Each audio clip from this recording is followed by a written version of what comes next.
Greetings, unsettled souls. Welcome to the Correct Views Memorial Day edition. Sorta. Yeah, I know it's 4 o'clock in the morning, so technically I'm 4 hours behind. But when you work midnights, your Mondays come Tuesday morning. I don't know how many people are to hear me. In honor of Memorial Day, though, I would like to play a little bit of patriotic music. Could be Megadeth. For those of you that don't know the band, you should. Nick Menza has recently died, the greatest drummer possibly in thrash, and I thought it was very important to remember. Simply play this. You know, only 5% of the country does anything patriotic on. All right, sorry, Nick Menza. If I don't shut you off, they will shut my video down. Rest in peace, Nick Menza. I'll get to more of that Saturday. Um, how many of you did anything patriotic for Memorial Day? You know, only 5% of the people did. Me, I didn't do anything great. I after my band practice, I had to work Memorial Day. So after band practice at like 2 in the morning, we went to a 24-hour grocery store, got food, and fired up the grill and watched the sun come up on Memorial Day. There's like 5 of us out there, 6 of us. Did you do something for Memorial Day? Let me know. I'm not going to keep talking about it because then I try to share the video and it's not Memorial Day and everybody thinks it's dated. Relax, it isn't. This is thehill.com, a former NSA head. He's talking about Trump. He's feeding the recruitment of ISIS. Now that's interesting because if it wasn't for Donald Trump, ISIS would not be recruiting people. I love that. I also love the line that ISIS exists specifically because they hate Israel. Does that explain why they bombed Paris? Does that explain why they bombed Belgium? Okay, they're friends of Israel. Okay, does that explain why they bomb other Muslims who are not friends of Israel? No, it doesn't explain it. Why? Because that's not what's causing it. However, that's not the most interesting part of what he says here. As we go into the end of Memorial Day, and since many people probably forgot Memorial Day, it's fine. Um, Listen to this. This is what Hayden said when he was asked about privacy regarding what you do online. Listen to this real close. Maybe you should have got the dumb the other day. Your habits are all geared to protecting privacy against the government because that has always been the traditional threat. That is no longer the pattern. It is the private sector. We are going through a cultural adjustment. Now, don't just gloss over that. Do you understand what this bonehead just said? He just told you that it used to be that you had to be afraid of government overreach. But that's not the case anymore. There's a cultural shift, and government is now your friend. The enemy is the private sector. Do you understand what a gross inversion of facts that is? That is an affront on everything that we should be cherishing as a country today. So that needed to be looked at. I also want to get into the Second Amendment today. I have not done a Second Amendment update in quite some time. Brought to you by stickerjunkie.com. If you haven't checked out Sticker Junkie by now, please make sure you do.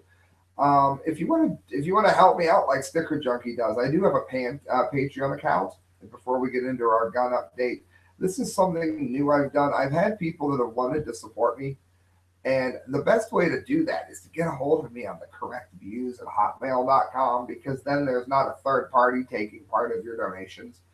But some people like to do it in the more official way. So as you can see from screen share, go to Patreon. The link is in my description. You can help me a lot by donating that way if you wish.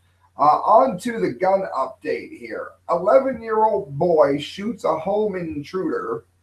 He started crying like a little baby. Now, this I thought was interesting because you've got all these people out here talking about how guns kill children. Guns lead to the death of children, blah, blah, blah, blah, blah, blah. Lefty whiny drivel inserted here. Well, an Alabama boy, this is Alan Salazar Prison Planet, is being praised after using a firearm to ward off a home invader. Alone at his Talladega home Wednesday morning, Chris Gaither, 11, says he retrieved a knife and then his stepdad's 9mm pistol after his dog alerted him to the break in. Now, notice when you raise a child to respect a gun, when he suspected that there could be a problem, he went for the knife. Not all instances revolve around you pulling a revolver on someone. Okay, so he got that right.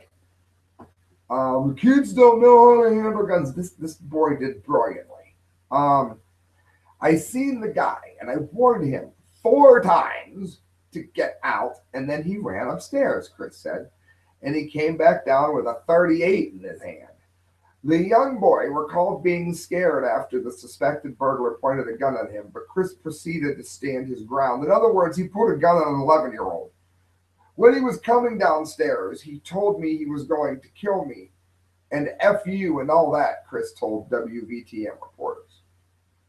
I told him I was going to kill him, and that with the gun if he didn't get out of the house, the homeschooled student said. Homeschoolers don't know anything. Let's go on with that. With a hamper in tow, the intruder attempted to flee the home and jump over the fence, but Chris already had him in his sights. I shot him through a hamper that he was carrying. And note here, how many times have you got people watching? How many movies have you seen where they're holding like a hamper and someone shoots the hamper and they live? I was watching The Walking Dead, and they were hiding behind a filing cabinet. A guy shot him with a rifle and he ducks behind a filing cabinet. Doesn't that drive you nuts when you see that? I mean, literally stupidity. Okay, so he shot him through the hamper. Hampers do not stop bullets, nor do filing cabinets. And the gun went into the back of his leg. And when all was said and done, Chris fired 12 shots at the man, and the last bullet hitting him, so he wasn't that great of a shot. And he started crying like a little baby, the kid said. Chris suspects that the burglar didn't realize the gun was authentic until it was too late. When I pulled the gun out on him, I guess he didn't think it was a real gun because he just kept on walking, Chris said. The boy credited his stepfather, his parents. It does not take a village to raise a damn child. The boy credited his stepfather with teaching him how to properly use a firearm, and he says he also plays zombies for target practice. Zombies and I behind filing cabinets. Asked if he had a message for the burglar, Chris imparted, I hope you learned your lesson from coming to this house and trying to steal stuff. So, I mean, there goes. Second Amendment keeping you alive and well here in our Second Amendment update. We are going to go on with it. SHTFplan.com, Max Slavo. Packing heat. Missouri lawmakers expand the gun rights. Okay, concealed carry without permit. While so much of the propaganda about gun control has been inundating the country and clouding the debate about the Second Amendment in an effort to restrict firearms, the state of Missouri, who is going to make it Missouriable to be a criminal, just surprised everyone by actually expanding gun rights. God bless them. The heavily Republican legislature just passed a bill in both the Senate and the House allowing people to carry concealed without needing a permit and without requiring training. Moreover, it reinforced the state's castle doctrine and the stand your ground statutes. This is from New York Times. Missouri lawmakers have passed a sweeping expansion of gun rights in the state, one that would allow, well, they're just rehashing. Under the measure, most people would be able to carry concealed guns, even if they have not completed the training currently required to obtain a permit. It also expands the state's castle doctrine. It's allowing invited guests, such as babysitters, to use deadly force against intruders. Well, good. If you're watching someone's child, you are responsible for their life. So good. It would also create a stand your ground right, meaning people would not have to retreat from danger in any place they are legally entitled to be present. And that is, of course, the law that worked in the favor of George Zimmerman, who simply defended himself. So this is very good news. Very, very good news. Do I like George Zimmerman? No, he's a jerk. But he was right in that instance. He was still a jerk.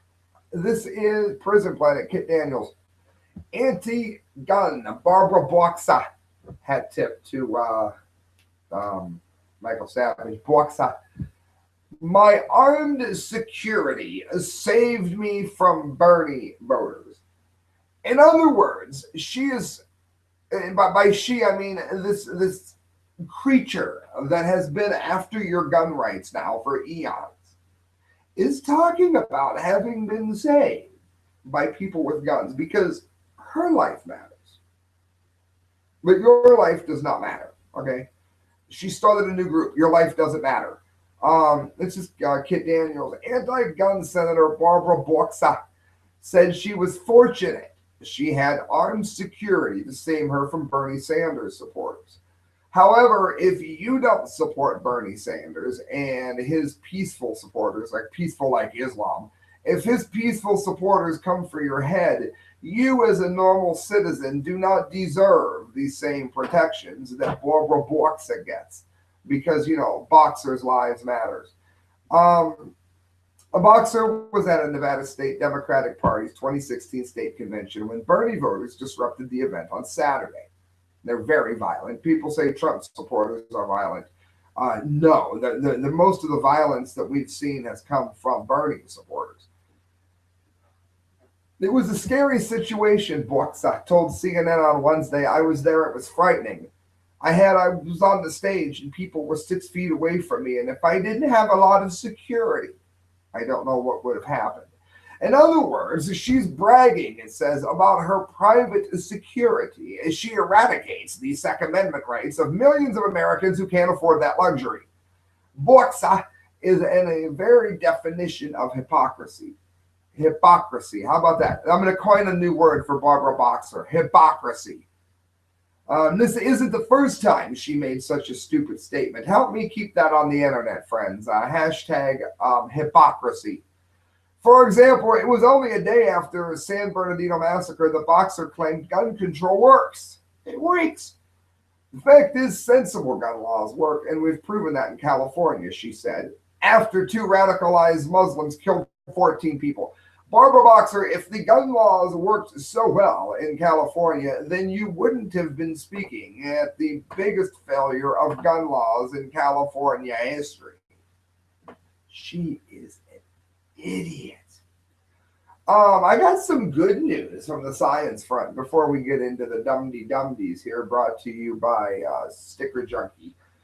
Dead could be brought back to life in groundbreaking project. It is nice to have some good news once in a while. Don't zone out. We've got two of the dumdies ever coming up. But I thought this was worthy of note here. This is by Sarah Napton, the science editor for telegraph.co.uk. A groundbreaking trial to see if it is impossible to regenerate the brains of dead people has won approval from health watchdogs. A lot of people are going to say this is evil. I don't think it's evil. If God didn't want you to do something, you wouldn't be able to do it. I mean, that doesn't mean that he likes sin, but he allows it. There are certain things you cannot do because, for instance, you can't jump off a building and fly without some artificial help. God doesn't want you to do it. You can't do it. Other times, he lets us discover things. He lets us discover things like blood transfusions to save someone who's dying. Okay. Was it frowned upon in the Bible? Yeah, with good reason. Do you think shepherds that don't know anything about blood type should be doing blood transfusions? That's probably a bad idea. Later on, guess what? We've saved millions of lives with it. We're taught to love life as followers of Christ. So I think this is good news. I know I'm going to get people saying that this is evil. I don't think it's evil.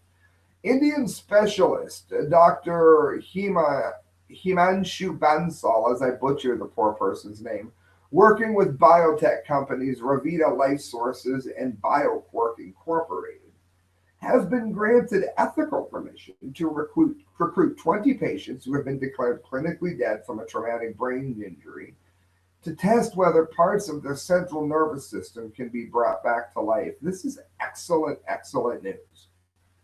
Scientists will use a combination of therapies, which include injecting the brain with stem cells and a cocktail of peptides, as well as deploying lasers and nerve simulation techniques, which have shown to bring patients out of comas. The trial participants will have been certified dead and only kept alive through life support. They will be monitored for several months using brain imaging equipment to look for signs of regeneration, particularly in the upper spinal cord, the lowest region of the brainstem, which controls independent breathing and heartbeat. The team believes the brain stems will be able to erase their history and restart life again. It represents, according to Dr. Ira Pastor, the first trial of its kind and another step toward the eventual reversal of death, which could happen in our lifetime. They have ethical permission here. This isn't something they're doing like a bunch of Nazis. I'm happy about it. I really am. It says the team believes the brains, again, will completely rejuvenate. They've received approval from their first 20 subjects, and we hope to start recruiting patients immediately from the first site. We are working with the hospital now to identify families where there may be a religious or medical barrier. So they're not trampling on anybody's morals to do this. But it says the first stage, named First in Human Neurorecognition and Neuroreanimation, will be non-randomized, single-group proof of concept and will take place at the Alpam Hospital in Rudurapur in Uttarakhand, India, as I butcher the Indian language, and is being led by Dr. Himanshu Bansal of Reveal Life Surfaces. They've offered the same protocol to a couple of brain-dead subjects in Europe. So it says a person is confirmed as being brain dead when their brainstem function is permanently lost. Well, I just had a really good friend to whom that happened to. And I just attended a funeral and it was miserable. I was very unhappy. And this kind of thing could have saved her life. She was driving and she was 8.5, 9 months pregnant. I don't know. Went left of center, wasn't drinking. We don't know what happened, but went left of center and was brain dead. Her baby screwed up its leg, it broke it in a couple places. And, well, I guess look up Brer in Akron if you wish to donate and help her. It's not a secret. I mean, she didn't do anything wrong. She wasn't drunk. Poor girl died. She's a friend of mine. Well, this kind of technology is the kind of thing that could have that poor little baby with a mother. It's the kind of thing that could have kept her with those who loved her, including her really awesome fiance, who I unfortunately met. I don't mean unfortunately met, but meeting at a funeral for his girl is not exactly the way you want to meet. My point is, this kind of thing is good. It could save a lot of people and help a lot of people.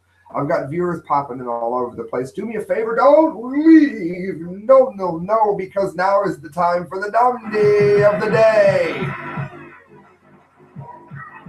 Oh, yes. We got our Dumdy music playing and we have our Dumdies on the way. So awesome. Oh, great song. I'm just going to let it play through as I'm going to turn it down. We're going to let it play through as we do our Dumdies here. We got two of them.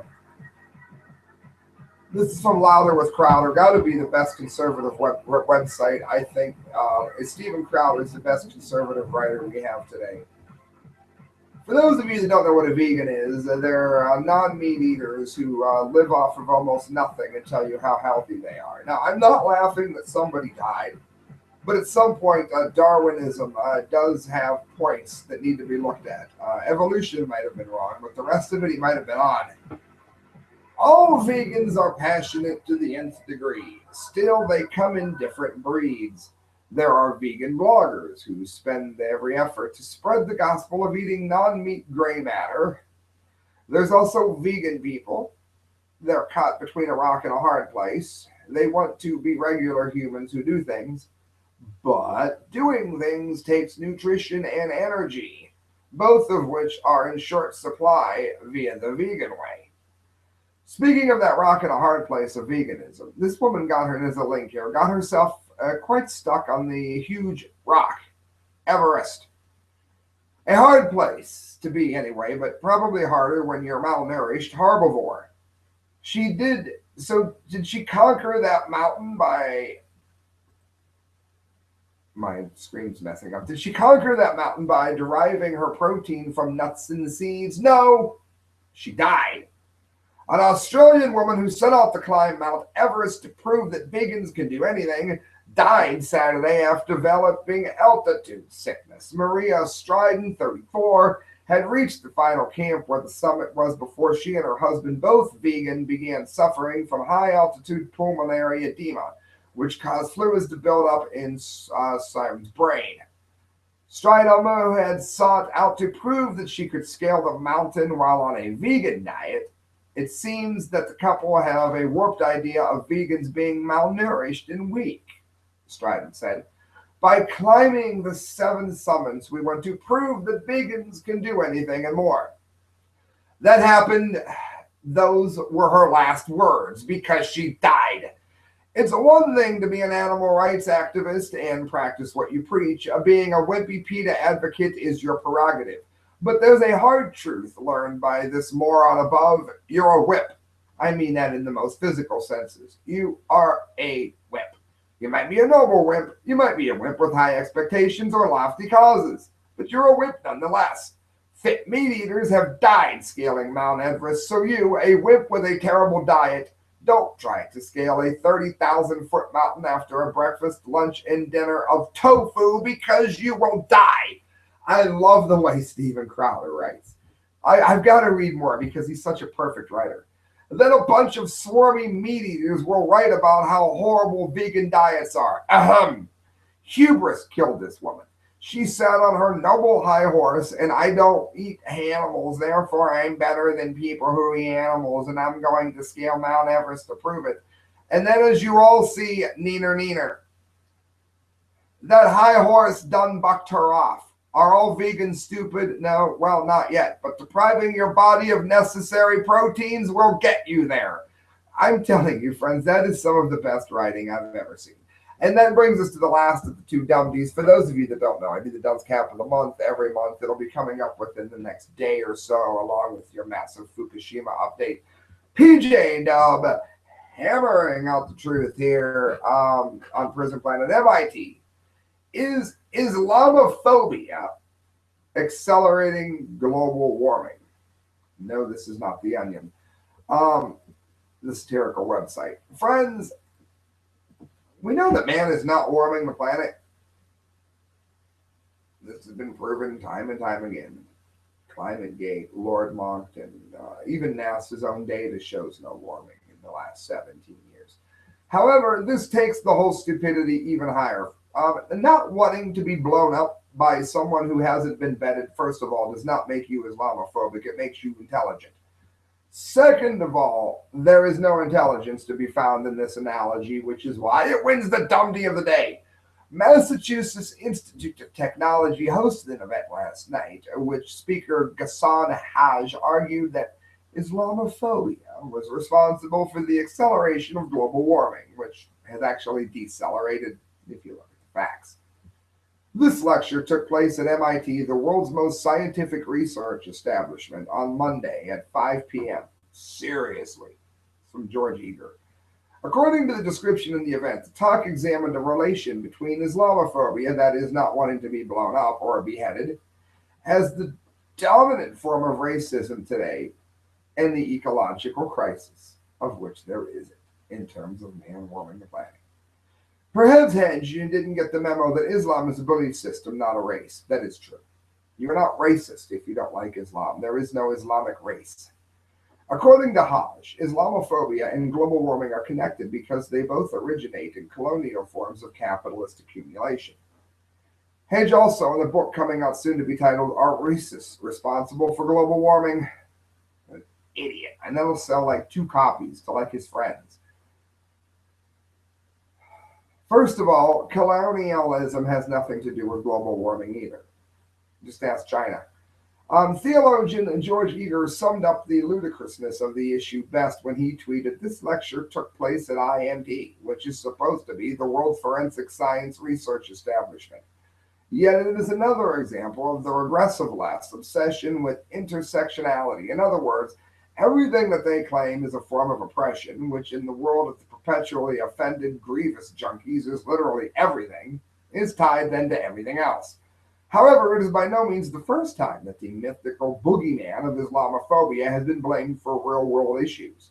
Robert Spencer highlighted back in February, Time magazine featured Haroon Maghul, which argued that Islamophobia was also the cause of crumbling infrastructure. That's right, you're Islamophobic if you don't want blown up. Let me tell you what, you're also losing money if you're calling Uber instead of trains transportation. Look up trains transportation. You're going to save money. And when you let them know you heard about it from the correct views, you're going to save even more money. Guys, signing out. Thank you for listening. Good night. God bless. And please donate if you can. Hit subscribe, hit share.